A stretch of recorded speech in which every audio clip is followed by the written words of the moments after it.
विद्यार्थ्यांना लक्षात घ्या, मी तुम्हाला मागच्या वेळेसही सांगितलं होतं की कोरोनाच्या जागतिक महामारीमुळे यावर्षी आपला 11वीचा अभ्यासक्रम 30% कमी करण्यात आलेला आहे. आणि या 30% अभ्यासक्रम जो कमी केला त्याच्यामध्ये आपल्या पाठ्यपुस्तकातील पहिली 3 प्रकरणं कमी केलेली आहेत. आणि त्याच्यामुळे ही प्रकरणं आपल्याला धावती शिकायची आहे. प्रत्यक्षात आपण जर पाहिलं तर नुसतं राज्य ही संकल्पना जर आपल्याला अभ्यासायची असेल किंवा आपल्या पुस्तकामधली राज्य या संकल्पनेचा अभ्यास करायचा असेल तर जवळपास या राज्य या संकल्पनेचा अभ्यास करण्यासाठी आपल्याला 15 दिवस त्या ठिकाणी वेळ लागला असता. परंतु हा अभ्यासक्रम कमी केलेला असल्यामुळे आपण राज्य राष्ट्र या संकल्पनेचा धावता आढावा घेतलेला आहे. असाच धावता आढावा आपण पहिल्या 3 प्रकरणांचा घेणार आहोत आणि त्यानंतर 4थ्या प्रकरणापासून आपण आपली राज्यशास्त्राच्या अभ्यासक्रम जो आहे हा अभ्यासक्रम व्यवस्थित रीतीने सखोल स्वरूपामध्ये घेणार आहोत. त्यामुळे हा व्हिडिओ पाहत असताना आपल्याला लक्षात घ्यायचे की आपण ही जी आजची स्वातंत्र्य ही संकल्पना पाहणार आहोत, ही स्वातंत्र्य ही संकल्पना धावत्या स्वरूपामध्ये थोडक्यामध्ये आपल्याला पाहायची आहे. आपलं दुसरं प्रकरण आहे स्वातंत्र्य आणि हक्क.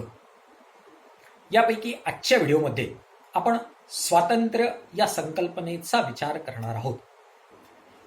स्वातंत्र्य ही राज्यशास्त्रातली महत्वाची संकल्पना मानली जाते. स्वातंत्र्य, समता, बंधुता या 3 तत्वांची देणगी जगाला फ्रेंच राज्यक्रांतींनी दिले असं म्हटलं जातं. आणि स्वातंत्र्य, समता, बंधुता, न्याय या सर्व संकल्पनांचा मूलभूत संकल्पना म्हणून राज्यशास्त्रामध्ये विस्तृत अशा प्रकारचा अभ्यास केला जातो. परंतु तुम्ही 11वीलाच आहे आणि 11वीलाच असल्यामुळे ही जी संकल्पना आहे ही संकल्पना थोडक्यामध्ये तुम्हाला शिकायची आहे. या संकल्पनेची फक्त तोड ओळख तुम्हाला या व्हिडिओमधून करण्याची आहे, ही करण्यात येणार आहे. मग सर्वप्रथम आपण स्वातंत्र्य म्हणजे काय याचा विचार करणार आहोत. स्वातंत्र्याला इंग्रजीमध्ये लिबर्टरी असं म्हटलं जातं आणि लिबर्टरीला मराठीमध्ये स्वातंत्र्य अशा प्रकारचा शब्द दिला गेला आहे. आपण मराठीमध्ये स्वातंत्र्य असा शब्द वापरत असतो. मग या स्वातंत्र्याचा अर्थ काय? या स्वातंत्र्याच्या अर्थाचा विचार जर आपण केला तर वेगवेगळ्या विचारवंतांनी स्वातंत्र्याचा वेगवेगळा अर्थ सांगितलेला आहे. स्वातंत्र्याचं स्वरूप पाहत असताना हॉब्स असेल, लॉक असेल, रुसो असेल या वेगवेगळ्या विचारवंतांनी स्वातंत्र्याचं स्वरूप समजावून सांगत असताना त्याचा वेगवेगळ्या दृष्टिकोनातून अर्थ आपल्याला समजावून सांगितलेला आहे. त्याचा धावता आढावा आपल्याला याच्यानंतर घ्यायचा आहे. परंतु थोडक्यामध्ये आपण स्वातंत्र्य कशाला म्हणतो तर स्वातंत्र्याची वेगवेगळी अर्थ आहेत. एक स्वातंत्र्याचा अर्थ आपला जो आपल्या सर्वांना माहिती आहे तो म्हणजे बंधनाचा अभाव म्हणजे स्वातंत्र्य. व्यक्तीच्या वर्तनावर कोणत्याही प्रकारची बंधनं नसणं याला स्वातंत्र्य म्हटलं जातं. हा स्वातंत्र्याचा अर्थ जर आपण पाहिला तर हा स्वातंत्र्याचा नकारात्मक अर्थ मानला जातो. कारण व्यक्तीच्या वर्तनावर जर बंधनं नसतील तर कोणतंच कार्य सुरळीत होऊ शकणार नाही.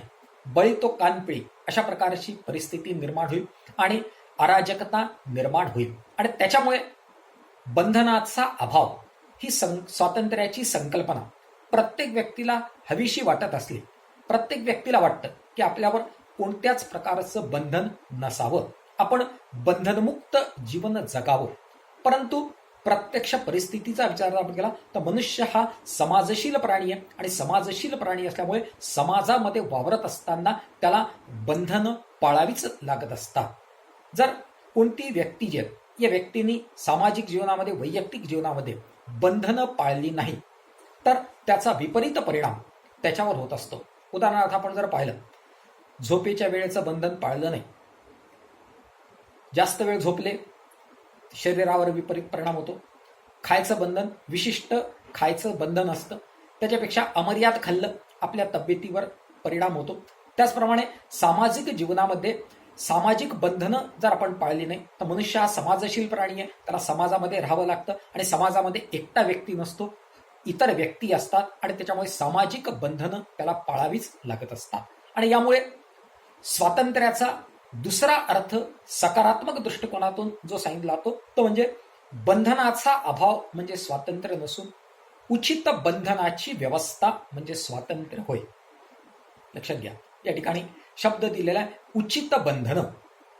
व्यक्तीवर बंधनं आवश्यक असतात, परंतु ही बंधनं उचित अशा प्रकारची, चांगल्या अशा प्रकारची बंधनं असेल तर त्या बंधनाच्या अंतर्गत राहून प्रत्येक व्यक्ती आपल्या स्वातंत्र्याचा उपभोग घेऊ शकतो आणि त्या स्वातंत्र्याचा उपभोग घेऊन आपली समाजाची, कुटुंबाची, सर्वांची प्रगती करू शकत असतो. म्हणून स्वातंत्र्याच्या सकारात्मक दृष्टिकोनातून विचार करत असताना स्वातंत्र्य म्हणजे बंधनाचा अभाव नसून उचित बंधनाची व्यवस्था म्हणजे स्वातंत्र्य होय, असा एक स्वातंत्र्याचा अर्थ सांगितला जातो. त्यानंतर स्वातंत्र्याच्या दुसऱ्या अर्थाचा विचार जर आपण केला तर स्वातंत्र्य ही संकल्पना स्वराज्याशी निगडीत मानली जाते. गुलामगिरीतून, परकीयांच्या जोखडातून किंवा वसाहतवादातून स्वातंत्र्य मिळवणं हा सुद्धा एक स्वातंत्र्याचा अर्थ मानला जातो. जसं आपण भारताचा विचार जाऊन केला तर 150 वर्ष इंग्रजांनी भारतावर राज्य केलेलं होतं आणि भारताने स्वातंत्र्य लढा चालवला आणि 15 ऑगस्ट 1947ला भारताला स्वातंत्र्य मिळालं. हे जे स्वातंत्र्य होतं हे स्वातंत्र्य राज्याचं स्वातंत्र्य होतं, जनतेचं स्वातंत्र्य होतं आणि त्याच्यामुळे स्वराज्य म्हणजेच स्वातंत्र्य हा सुद्धा एक स्वातंत्र्याचा अर्थ सांगितला जातो. किंवा जुन्या काळामध्ये गुलामगिरीची प्रथा होती आणि गुलामांचे बाजार भरत असत. मग या गुलामांची विक्री केली जात असे. या विक्रीतून एखादा गुलाम जर मुक्त झाला असेल तर त्या गुलामाला आपल्या स्वतःच्या इच्छेनुसार वागण्याचं स्वातंत्र्य होतं. गुलाम जर असेल तर त्या गुलामाला मालकाच्या इच्छेनुसार वागावा लागत असे, स्वतःच्या इच्छेनुसार वागता येत नव्हतं आणि त्याच्यामुळे तो पारतंत्र्यात होता आणि त्याची गुलामगिरीतून सुटका जर झाली तर त्याला स्वातंत्र्य मिळालं. याही दृष्टिकोनातून स्वातंत्र्याचा अर्थ सांगितला जातो. सुटका या अर्थाने स्वातंत्र्याचा अर्थ सांगितला जातो. असे स्वातंत्र्याचे वेगवेगळे अर्थ सांगितले जातात. त्या वेगवेगळ्या अर्थांचा आपल्याला या ठिकाणी विचार करायचा नाही, आपण त्याचा फक्त धावता आढावा या ठिकाणी घेतलेला जो आहे हा घेतलेला. त्यानंतर आपल्या अभ्यासक्रमामध्ये स्वातंत्र्याचं स्वरूप, प्रत्येक व्यक्तीची विचार करण्याची पद्धत वेगळी असते आणि प्रत्येक व्यक्तीची विचार करण्याची पद्धत वेगवेगळी असल्यामुळे प्रत्येक विचारवंतांनी स्वातंत्र्याचं स्वरूप स्वतःच्या दृष्टिकोनातून वेगवेगळ्या स्वरूपामध्ये मांडलेला आहे. त्याचा धावता आढावा आपल्याला या ठिकाणी घ्यायचा जो हा घ्यायचा आहे. स्वातंत्र्याच्या दृष्टिकोनातून विचार करत असताना थॉमस हॉब्स, जॉन लॉक व रुसो हे 3 विचारवंत आहेत. या 3 विचारवंतांनी सामाजिक करार सिद्धांत मांडलेला आहे. राज्याच्या दृष्टिकोनातून विचार करत असताना राज्य कसं निर्माण झालं याबाबतचे जे वेगवेगळे सिद्धांत आहेत आपण त्या सिद्धांताचा विचार केलेला नाही. फक्त आपण राज्य म्हणजे काय पाहिलं, राज्यशास्त्रामध्ये राज्य कसं निर्माण झालं याचेही सिद्धांत मांडलेले आहेत. त्या सिद्धांतामध्ये अनेक सिद्धांत आहेत. त्याच्यापैकी एक सिद्धांत आहे सामाजिक करार सिद्धांत. समाजामध्ये आपसामध्ये करार झाला आणि करार होऊन राज्याची निर्मिती झाली, अशा प्रकारचा सिद्धांत थॉमस हॉब्स, जॉन लॉक आणि रुसो या 3 विचारवंतांनी मांडलेला आहे. 3ही विचारवंत वेगवेगळ्या काळातले आहेत. 3ही विचारवंतांनी हा जो सामाजिक करार सिद्धांत आहे हा सिद्धांत वेगवेगळ्या स्वरूपामध्ये वेगवेगळ्या काळामध्ये मांडलेला आहे, परंतु त्याच्यामध्ये समान तत्व एक आहे की करारातून राज्याची निर्मिती झाली, म्हणून या सिद्धांताला सामाजिक करार सिद्धांत असं म्हटलं जातं. तो राज्याच्या दृष्टिकोनातून मांडलेला आहे. या ठिकाणी आपल्याला हॉब्स, लॉक, रुसो हे 3 विचारवंतांनी स्वातंत्र्याबाबतीत काय मत मांडलं, या स्वातंत्र्याबाबतीतील मताचा विचार करून स्वातंत्र्याचं स्वरूप पाहायचंय. तर यापैकी थॉमस हॉब्स आहे, या थॉमस हॉब्सने म्हटलेलं आहे की स्वातंत्र्य हा माणसाचा नैसर्गिक अधिकार आहे. नैसर्गिक अधिकार आहे याचाच अर्थ निसर्गाने माणसाला स्वातंत्र्य दिलेलं आहे आणि त्याच्यामुळे व्यक्तीच्या वर्तनावर कोणतीही बंधनं नसणे बंधनाचा अभाव असणं म्हणजे स्वातंत्र्य होय, असं स्वातंत्र्याचं स्वरूप थॉमस हॉब्स यांनी मांडलेलं आहे. विस्तृत प्रमाणामध्ये वाढलेलं आहे, परंतु आपल्याला थोडक्यामध्ये 2-3-4 शब्दांमध्ये 2-4 ओळीमध्येच प्रत्येक विचारवंताच्या स्वातंत्र्याच्या स्वरूपाचा विचार करायचा आहे. म्हणून थॉमस हॉब्स याच्या मते बंधनाचा अभाव म्हणजे स्वातंत्र्य, अशा प्रकारचं मत थॉमस हॉब्सनी मांडलेलं आहे. त्यानंतर जॉन लॉक जो आहे, या जॉन लॉक या विचारवंतांनी स्वातंत्र्याचं स्वरूप मांडत असताना त्यांनी म्हटलेले की स्वातंत्र्य हा व्यक्तीचा नैसर्गिक अधिकार आहे. थॉमस हॉब्सनी ज्याप्रमाणे स्वातंत्र्याला नैसर्गिक अधिकार म्हटलं, त्याचप्रमाणे जॉन लॉक यांनी स्वातंत्र्याला नैसर्गिक अधिकार असं म्हटलं. परंतु हॉब्स आणि लॉक या दोघांमधला फरक जर आपण पाहिला तर हॉब्स म्हणतो बंधनाचा अभाव म्हणजे स्वातंत्र्य, परंतु लॉक म्हणतो की स्वातंत्र्य हा नैसर्गिक अधिकार आहे, परंतु प्रत्येक व्यक्ती हा विवेकी असतो. व्यक्तीजवळ स्वतःचा विवेक असतो आणि स्वतःचा विवेक असल्यामुळे व्यक्ती स्वतःहून बंधनाचं पालन करीत असतो आणि बंधनाचं पालन करून बंधनामध्ये राहून तो स्वातंत्र्याचा उपभोग घेत असतो. आणि त्याच्यामुळे बंधनाचा अभाव व निवडीचे स्वातंत्र्य या दोन तत्वाच्या आधारे थॉमस हॉब्स यांनी स्वातंत्र्याची संकल्पना जी आहे, ही स्वातंत्र्याची संकल्पना मांडलेली जी आहे ही मांडलेली आहे. त्यानंतर रुसो जो आहे, या रुसोनी स्वातंत्र्याच्या संकल्पनेचा विचार करत असताना स्वातंत्र्य ही संकल्पना समूहाच्या दृष्टिकोनातून, सामूहिक दृष्टिकोनातून मांडलेली आहे. समाजाच्या हितासाठी स्वतःचा स्वार्थ बाजूला ठेवणं म्हणजेच स्वातंत्र्य होय. स्वातंत्र्य जे असतं हे स्वातंत्र्य वर्ग व्यवस्था आणि विषमता यापासून मुक्ती देणारी यंत्रणा म्हणजे स्वातंत्र्य होय. अशा प्रकारचे विचार रुसोनी मांडलेले आहेत. म्हणजेच व्यक्तीने समाजाच्या हितासाठी स्वतःचा स्वार्थ बाजूला ठेवला पाहिजे आणि स्वतःचा स्वार्थ बाजूला ठेवून वर्ग व्यवस्था आणि विषमता यापासून व्यक्तीला मुक्ती मिळून देणं म्हणजे स्वातंत्र्य होय. अशा प्रकारचे विचार रुसो यांनी मांडलेले जे आहेत ते मांडलेले आहेत. म्हणजेच या ठिकाणी त्यांनी स्वातंत्र्याचा विचार करीत असताना एका व्यक्तीच्या स्वातंत्र्याचा विचार न करता समूहाच्या स्वातंत्र्याचा विचार या ठिकाणी मांडलेला जो आहे हा मांडलेला आहे. त्यानंतर जेरेमी बेंथम यांचा विचार जर आपण केला तर या जेरेमी बेंथम यांनी स्वातंत्र्य ही संकल्पना सुखप्राप्तीच्या दृष्टिकोनातून मांडलेली आहे. तुमचा तत्वज्ञान हा जर विषय असेल तर या तत्वज्ञानामध्ये बेंथम यांचे सुखाविषयीचे विचार आपल्या 11वीच्या 12वीच्या अभ्यासक्रमामध्ये विस्तृत प्रमाणात सांगितलेले आहे. आपल्याला त्याचा विचार न करता फक्त बेंथम यांनी स्वातंत्र्याची संकल्पना मांडत असताना असं म्हटलंय की सुख प्राप्तीच्या दृष्टिकोनातून त्यांनी स्वातंत्र्याचा अर्थ मांडलेला आहे. सुख प्राप्त करण्यासाठी आणि दुःख टाळण्यासाठी स्वातंत्र्य आवश्यक असते. मनुष्याच्या जीवनामध्ये सुख आणि दुःख अशा दोन बाबी असतात आणि जर व्यक्तीला सुख प्राप्त करायचं असेल म्हणजेच दुःख टाळायचं असेल, दुःख टाळलं की आपोआप सुख प्राप्त होतं आणि त्याच्यामुळे दुःख टाळण्यासाठी आणि सुख प्राप्त करण्यासाठी व्यक्तीला स्वातंत्र्य आवश्यक असतं आणि या स्वातंत्र्याच्या द्वारे व्यक्ती सुख प्राप्त करू शकतो. अशा प्रकारचं तत्व या बेंथम यांनी मांडलेले जे हे मांडलेले आहे. त्यानंतर जॉन स्टुअर्ट मिल हे जे विचारवंत आहेत, या विचारवंतांनी स्वातंत्र्याच्या संकल्पनेचा विचार करत असताना त्यांच्या मते स्वतःच्या शरीरावर आणि बुद्धीवर व्यक्तीचा पूर्ण अधिकार असणं म्हणजे स्वातंत्र्य होय. म्हणजेच स्वातंत्र्यावर बंधनं असतात, परंतु बंधनं जरी असली तरी प्रत्येक व्यक्तीला स्वतःच्या शरीरावर आणि त्याच्या बुद्धीवर पूर्ण अधिकार असला पाहिजे.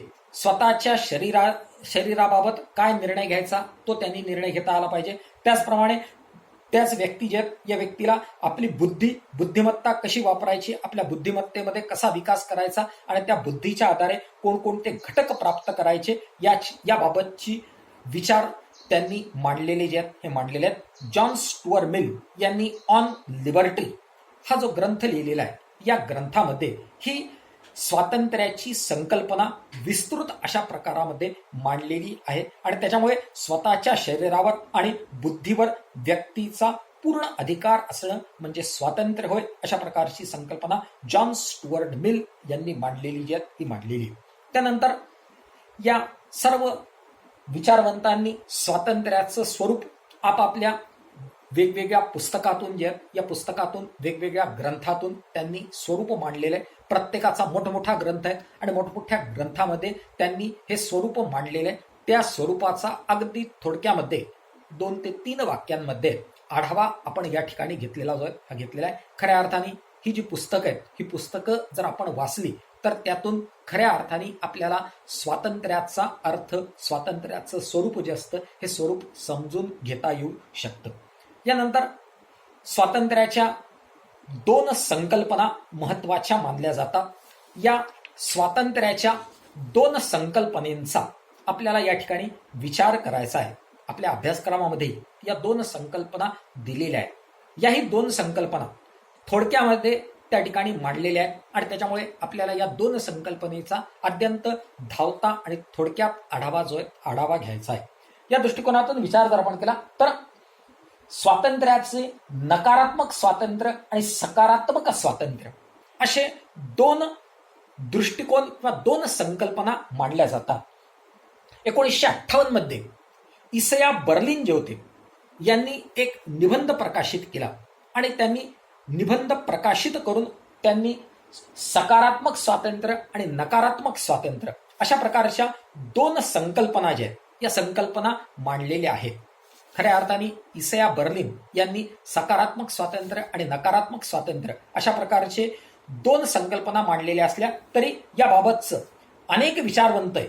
या विचारवंतांनी आपलं मत मांडलेलं आहे. त्याच्यामध्ये मिल असतील, इसया बर्लिन असतील, हायटेक असतील, रॉबर्ट मॅजिक असतील, या सगळ्यांनी नकारात्मक स्वातंत्र्य, सकारात्मक स्वातंत्र्य या बाबतीमध्ये आपले विचार मांडलेले जे आहेत हे मांडलेले आहेत. त्याचा धावता आढावा घेताना आपल्या लक्षात येतं की नकारात्मक स्वातंत्र्य म्हणजे काय, तर या नकारात्मक आणि सकारात्मक स्वातंत्र्य याचा विचार करत असताना आपण पहिल्यांदा एक बाब लक्षात घेतली तर त्या बाबीच्या आधारे या 2 संकल्पना आपल्याला एका वाक्यात लक्षात येऊ शकतात. आपण पहिल्यांदाच स्वातंत्र्याचा अर्थ पाहिला तर त्या स्वातंत्र्याचा अर्थ पाहत असताना त्याच्यामध्ये बंधनाचा अभाव म्हणजे स्वातंत्र्य ही संकल्पनेचा विचार जर केला तर ही स्वातंत्र्याची नकारात्मक संकल्पना मानली जाते. कारण आपण किती विचार केला की आपल्यावर कोणत्याच प्रकारची बंधनं असू नये, परंतु प्रत्यक्ष परिस्थितीचा विचार जर आपण केला तर प्रत्यक्ष परिस्थितीमध्ये बंधनमुक्त जीवन कोणत्याच व्यक्तीला जगता येत नाही. व्यक्तीवर उचित अशा प्रकारची बंधनं असणं आवश्यक असतात. ते सामाजिक दृष्टिकोनातून असतील, वैयक्तिक दृष्टिकोनातून असतील, कौटुंबिक दृष्टिकोनातून असतील, राज्याच्या दृष्टिकोनातून असतील, व्यक्तीवर बंधनं असलीच पाहिजे. परंतु नकारात्मक स्वातंत्र्य जे आहेत या नकारात्मक स्वातंत्र्यामध्ये असं म्हटलंय की व्यक्तीवर कोणत्याही प्रकारची बंधनं नसणे, बंधनमुक्त जीवन म्हणजे स्वातंत्र्य. हा स्वातंत्र्याचा नकारात्मक अर्थ सांगितला जातो. तर स्वातंत्र्याचा सकारात्मक अर्थ म्हणजे काय, तर व्यक्तीच्या वर्तनावर उचित अशा प्रकारची बंधनं असावी आणि या बंधनामध्ये राहून व्यक्तीने आपल्या व्यक्तिमत्वाचा विकास घडून आणावा. याला सकारात्मक स्वातंत्र्य असं म्हटलं जातं. अशी सकारात्मक स्वातंत्र्याची थोडक्यात संकल्पना मांडली जी आहे ती मांडली जाते. या संकल्पनेचा विचार करत असताना आपण नकारात्मक स्वातंत्र्य म्हणजे काय याचा विचार करत असताना राज्य संस्थेने व्यक्तीच्या जीवनामध्ये कोणत्याही प्रकारचा हस्तक्षेप करू नये ही संकल्पना नकारात्मक स्वातंत्र्याची संकल्पना मानली जाते. प्रत्येक व्यक्तीला स्वतःचं स्वहित समजत असतं आणि प्रत्येक व्यक्तीला स्वतःचं स्वहित समजत असल्यामुळे राज्यानी समाजानी व्यक्तीच्या वर्तनावर बंधने टाकू नये असं मत नकारात्मक स्वातंत्र्याच्या दृष्टिकोनातून मांडलं जे हे मांडलं जातं. अभिजात उदारमतवाद आणि नव उदारमतवाद याच्यामध्ये ही नकारात्मक स्वातंत्र्याची संकल्पना जी आहे ही संकल्पना मांडलेली जी आहे ही मांडलेली आहे. आणि या नकारात्मक स्वातंत्र्याच्या संकल्पनेमध्ये प्रत्येक व्यक्तीला पर्याय निवडण्याचं स्वातंत्र्य जे आहे हे स्वातंत्र्य असलं पाहिजे, अशा प्रकारचं मत नकारात्मक स्वातंत्र्यामध्ये जे आहेत या स्वातंत्र्यामध्ये मांडलेले जे आहेत हे मांडलेले आहे. J.S. मिल असतील, इसिया बर्लिन असतील, फेडरिक हायटेक असतील, रॉबर्ट नॅझिक असतील, या सगळ्या विचारवंतांनी आपापले जे लेख आहेत त्या लेखामध्ये नकारात्मक स्वातंत्र्याची संकल्पना मांडलेली आहे. व्यक्तीवर जर बंधनं टाकली तर त्या बंधनामुळे व्यक्तीचं स्वातंत्र्य धोक्यात येतं. त्याचप्रमाणे व्यक्तीवर जर धाक असेल, दहशत असेल, जबरदस्ती असेल आणि याच्यामध्ये राज्यसंस्था जर हस्तक्षेप करत असेल तर व्यक्तीच्या व्यक्तिमत्व विकासावर मर्यादा येतात आणि त्याचा विकास होत नाही. आणि यामुळे नैसर्गिक स्वातंत्र्याच्या दृष्टिकोनातून विचार करत असताना व्यक्तीच्या वर्तनावर कोणत्याही प्रकारची बंधनं नसली पाहिजे, अशा प्रकारचं मत यांनी त्या ठिकाणी मांडलेले जे आहेत हे मांडलेले आहे. मिलनी नकारात्मक स्वातंत्र्याची संकल्पना जी आहे ही संकल्पना मांडलेली आहे, परंतु इसिया बर्लिन आणि मिल यांची नकारात्मक स्वातंत्र्याची संकल्पना जी आहे या संकल्पनेमध्ये थोडाफार फरक जो आहे हा फरक आहे. हा फरक कोणता आहे, काय आहे, याचा आपण या ठिकाणी विचार जो आहे हा विचार करणार नाही, परंतु वेगवेगळ्या विचारवंतांनी ही जी नकारात्मक स्वातंत्र्याची संकल्पना मांडलेली आहे त्याच्यामध्ये वेगवेगळी मतं मांडलेली जी आहेत ही मांडलेली आहे. यावरून नकारात्मक स्वातंत्र्याच्या वैशिष्ट्यांचा विचार जर आपण केला तर व्यक्तीला पर्याय निवडण्याचे पूर्ण स्वातंत्र्य असले पाहिजे. पर्याय निवडीवर बंधने असू नये, अशा अडथळ्यांना विरोध करणे हे नकारात्मक स्वातंत्र्याचे वैशिष्ट्य मानले जाते. नकारात्मक स्वातंत्र्य ही जी संकल्पना आहे ही संकल्पना नव उदार मतवादी विचारसरणीवर आधारित आहे, अशा प्रकारची थोडक्यामध्ये जी आहे या थोडक्यामध्ये नकारात्मक संकल्पना मानली जाते. नकारात्मक संकल्पनेच्या दृष्टिकोनातून इसिया बर्लिन यांनी एक महत्वाचं विधान केलेलं आहे आणि ते विधान करून त्यांनी नकारात्मक स्वातंत्र्य आणि सकारात्मक स्वातंत्र्य ही दोन स्वातंत्र्य समजावून सांगितली आहे. नकारात्मक दृष्टिकोनातून विचार करता मी कोणत्याही व्यक्तीचा गुलाम नाही, मी कोणाचाच गुलाम नाही, म्हणजेच मी माझा मालक आहे, मी माझे सर्व निर्णय मी घेणार, ही जी संकल्पना आहे या संकल्पनेला त्यांनी नकारात्मक स्वातंत्र्य असं म्हटले. त्याचप्रमाणे सकारात्मक दृष्टिकोनातून इसिया बर्लिन यांनी सकारात्मक स्वातंत्र्याच्या संकल्पनेचा मीच माझा मालक आहे ही दोन विधानं मांडलेली आहेत. मी कोणाचाही गुलाम नाही आणि मीच माझा मालक आहे.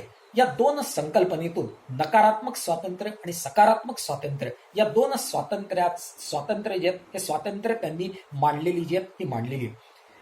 यानंतर आपल्याला सकारात्मक स्वातंत्र्याचा विचार आपल्याला करायचा आहे. तर या दृष्टिकोनातून सकारात्मक स्वातंत्र्याचा विचार जर आपण केला तर या सकारात्मक स्वातंत्र्याच्या दृष्टिकोनातून हॅबर्ट मॅन्क्युन्झा यांनी सकारात्मक स्वातंत्र्याची संकल्पना विस्तृत प्रमाणामध्ये मांडलेली जी आहे ही मांडलेली. ही सकारात्मक स्वातंत्र्याची संकल्पना आधुनिक उदार मतवादातून निर्माण झालेली आहे. स्वातंत्र्य, समता, बंधुता, न्याय या परस्परांशी संबंधित आहे. राज्यशास्त्रामध्ये ज्या वेगवेगळ्या संकल्पना आहेत, स्वातंत्र्य असेल, समता असेल, बंधुता असेल, न्याय असतील, या संकल्पना परस्परांशी संबंधित आहे. स्वातंत्र्य जर प्राप्त करायचं असेल, समता जर प्राप्त करायची असेल तर स्वातंत्र्य आवश्यक असते. बंधुता जर प्राप्त करायची असेल किंवा न्याय प्राप्त करायचा असेल तर स्वातंत्र्य आवश्यक असतं, समता आवश्यक असते. म्हणजे स्वातंत्र्य, समता, बंधुता, न्याय या ज्या संकल्पना आहेत या संकल्पना परस्परांशी संबंधित अशा प्रकारच्या संकल्पना आहेत. आणि त्याच्यामुळे व्यक्तीला जर न्याय पाहिजे असेल, व्यक्तीला स्वातंत्र्य पाहिजे असेल, व्यक्तीला समता पाहिजे असेल तर व्यक्तीवर बंधनं असणं आवश्यक आहेत. आणि या बंधनामध्ये जर त्यांनी राहिले तर त्यातून न्याय, समता आणि बंधुभाव या तत्वांची जोपासना केली जी ही केली जाते. आणि त्याच्यामुळे व्यक्तीवर, व्यक्तीच्या वर्तनावर बंधनं असली पाहिजे असा विचार सकारात्मक स्वातंत्र्याच्या दृष्टिकोनातून मांडला जातो. त्याचप्रमाणे कायदा जो असतो हा कायदा व्यक्तीला मार्गदर्शन करीत असतो. कायदा हा व्यक्तीवर बंधन नसून त्यातून स्वातंत्र्य प्राप्त होते. कायद्याला जर बंधन आपण मानलं तर त्यातून व्यक्तीचा विकास होत नाही. याबाबत आपल्याला उदाहरण पाहताना एक उदाहरण, साधं सोपं उदाहरण घेता येईल की आपल्याला जर प्रदूषणमुक्त समाज निर्माण करायचा असेल, प्रदूषण आहे आणि या प्रदूषणातून मानवी जीवनावर अनेक अशा प्रकारचे विपरीत परिणाम होतात. मग हे जर प्रदूषणमुक्त जीवन जगायचं असेल तर त्यासाठी कायद्याचं पालन करणं आवश्यक आहे. आणि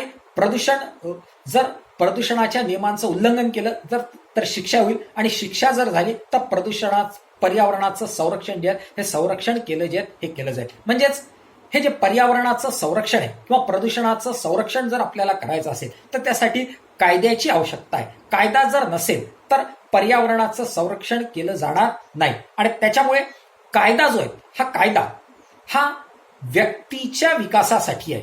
पर्यावरणाचं संरक्षण हे व्यक्तीच्या विकासासाठी आहे, आणि मग पर्यावरण संरक्षणाचा कायदा जो आहे हा कायदा व्यक्तीसाठी आहे. राज्यासाठी हा कायदा नसून, सरकारसाठी हा कायदा नसून, हा कायदा व्यक्तीच्या विकासासाठी आहे. आणि त्याच्यामुळे कायदा जो आहे हा कायदा व्यक्तीला मार्गदर्शन करत असतो. कायदा हा व्यक्तीवर बंधन नसून व्यक्तीच्या विकासाचा विचार जो आहे हा विचार करत असतो. आणि यामुळे प्रत्येक व्यक्तीने कायद्याचं बंधन पाळलं पाहिजे असा विचार सकारात्मक स्वातंत्र्यामध्ये जे या सकारात्मक स्वातंत्र्यामध्ये मांडला गेलेला जो आहे हा मांडला गेलेला आहे. याबाबत आपण जर पाहिलं तर सोन्याच्या पिंजऱ्यात आजच्या मनुष्याची अवस्था सोन्यातील पिंजऱ्याच्या पक्षाप्रमाणे आहे, जो मोकळ्या आकाशात झेप घेण्याची क्षमता हरवून बसलेला आहे, आणि त्यामुळे त्याला निखळ स्वातंत्र्याचा अनुभव घेता येणार नाही. व्यक्तीला निखळ स्वातंत्र्याचा अनुभव जर घ्यायचा असेल तर त्यांना सकारात्मक अशा प्रकारचं स्वातंत्र्य जे हे स्वातंत्र्य मिळालं पाहिजे, असा